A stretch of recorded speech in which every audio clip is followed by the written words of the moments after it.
पाहत रहा DK news. आगामी जिल्हा परिषद व पंचायत समिती निवडणुकीच्या पार्श्वभूमीवर कळंब तालुक्यातील शिराढोण येथे शिराढोण व नायगाव जिल्हा परिषद गटातील पदाधिकारी व कार्यकर्त्यांची निर्णायक बैठक पार पडली। या बैठकीत निवडणूक रणनीती, संघटन बळकटीकरण आणि जनतेच्या प्रश्नांवर ठाम भूमिका मांडण्यात आली। यावेळी बोलताना नेत्यांनी स्पष्ट शब्दांत सांगितले की सत्तेसाठी राजकारण नव्हे, तर जनतेसाठी राजकारण हीच आपली ओळख आहे।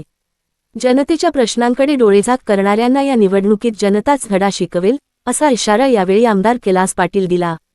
आगामी जिल्हा परिषद व पंचायत समिती निवडणूक ही केवळ उमेदवारांची नव्हे, तर प्रत्येक कार्यकर्त्यांच्या निष्ठेची, संघटनशक्तीची आणि लढाऊ वृत्तीची कसोटी आहे। प्रत्येक कार्यकर्ता हा रणांगणातील सैनिक असून संघटनेची ताकद हीच विजयाची गुरुकिल्ली असल्याचे ठामपणे सांगण्यात आले। कार्यकर्त्यांच्या बळावर, जनतेच्या विश्वासावर आणि संघटनेच्या ताकदीवर प्रत्येक जागेवर सक्षम, प्रामाणिक व काम करणारे उमेदवार देऊन विरोधकांचा पराभव करण्याचा निर्धार यावेळी व्यक्त करण्यात आला।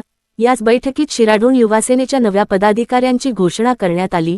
शहरप्रमुखपदी रमेश माळी, उपशहरप्रमुखपदी अक्षय सहाणे, संघटकपदी अली पठाण तर सचिवपदी अशोक यादव यांची निवड करण्यात आली। नवनिर्वाचित अल्पसंख्याक तालुका अध्यक्ष सलमान बडे यांचा देखील या ठिकाणी सत्कार करण्यात आला व नवनियुक्त पदाधिकाऱ्यांवर जबाबदारी सोपवत संघटना अधिक आक्रमक व मजबूत करण्याचे आदेश देण्यात आले। या बैठकीत शिराढोण व नायगाव जिल्हा परिषद गटातील विविध गावांतील प्रमुख पदाधिकारी, शिवसैनिक व कार्यकर्ते मोठ्या संख्येने उपस्थित होते। आगामी निवडणुकीत हा गट निर्णायक ठरणार असल्याचे चित्र यावेळी स्पष्ट दिसून आले।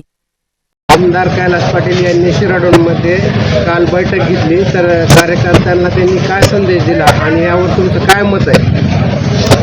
आमदार कैलास पाटील यांनी रात्री नायगाव आणि शिराढोण दोन जिल्हा परिषद मतदारसंघातील कार्यकर्त्यांची बैठक बोलवली होती। कार्यकर्त्याचे मत जाणून घेण्यासाठी व कार्यकर्त्यांना जे सध्या नगरपालिकेच्या निवडणुका झाल्या त्यामध्ये जो पराभव पत्करावा लागला, त्यामुळे खचून न जाता जोमाने कामाला लागा।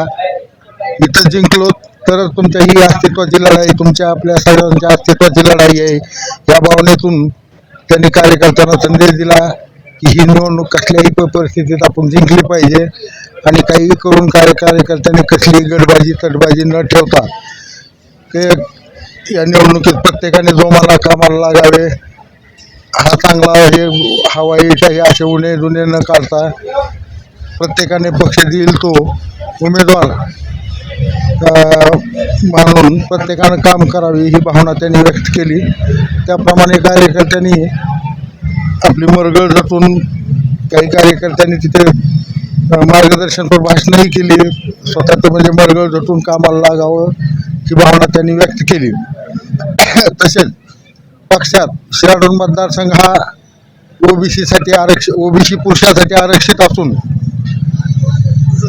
तो मतदारसंघ पक्षाच्या ध्येयधोरणाप्रमाणे मूळ ओबीसीला द्यावं असं पक्षाचं धोरण आहे। हे पण त्यांनी मार्गदर्शन याच्यात सांगितलं।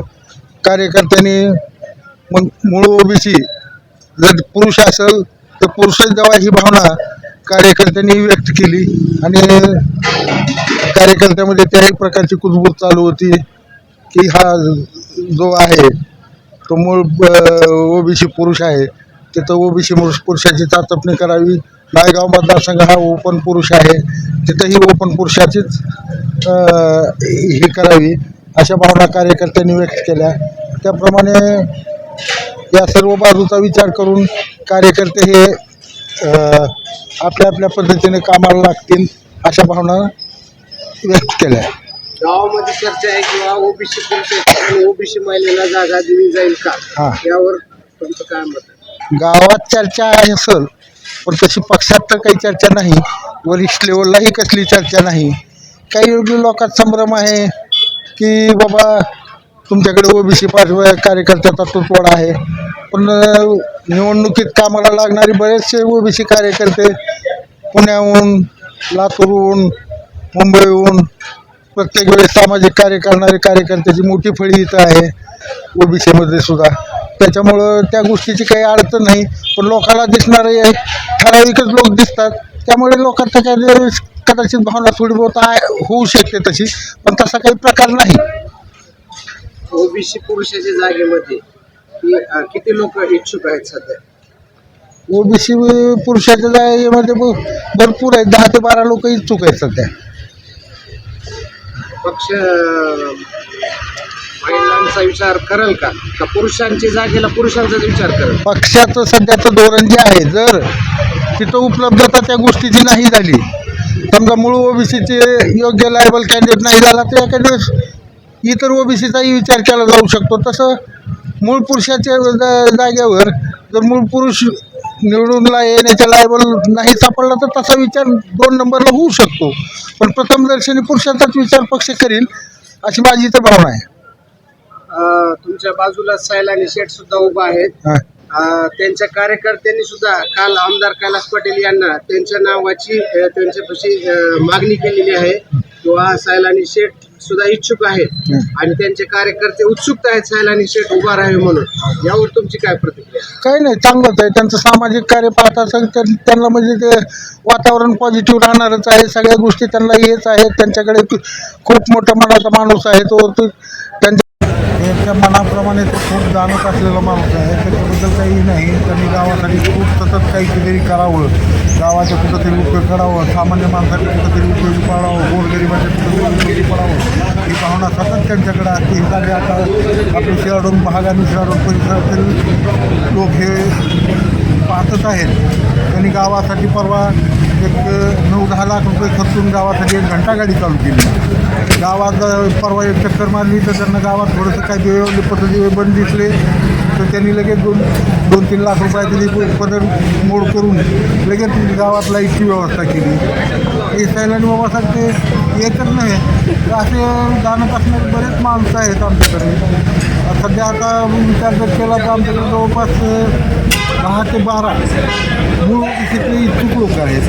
त्याच्यापैकी आता सध्या इथं सैलानी शेठ, बाळासाहेब सोनके दोघं पण हजर आहेत. आणखी आमच्याकडे इतर नावं पण भरपूर आहेत. क्वालिफाईड आहेत, प्राध्यापक आहेत, डॉक्टर आहेत, ॲडव्होकेट आहेत, अशा पद्धतीचे भरपूर आहेत.